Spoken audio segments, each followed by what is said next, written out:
কার্তিক মাসের শুক্লপক্ষের একাদশী তিথি থেকে রাস পূর্ণিমা অবধি 5 দিন যে ব্রত পালন করা হয় তাকে পঞ্চব্রত বলে। এই পঞ্চব্রত চলাকালীন গ্রামের মহিলারা এবং প্রত্যেক বাড়ির সব লোকেরাই বলা যায় সবাই নিরামিষ খাবার, কোনো আমিষ খাবার এই সময় রান্নাই হয় না।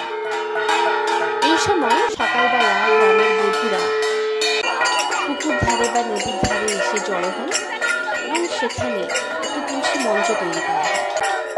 তারা সবাই সেই তুলসী মঞ্চের চারধারে জড়ো হয়ে পুজো করেন শ্রীকৃষ্ণের।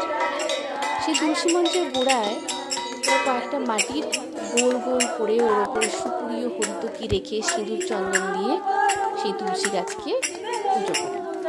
সেই সময় ওরা তুলসী গাছের চারধারে প্রদক্ষিণ করেন এবং খোল করতাল বাজিয়ে হরিনাম সংকীর্তন করেন।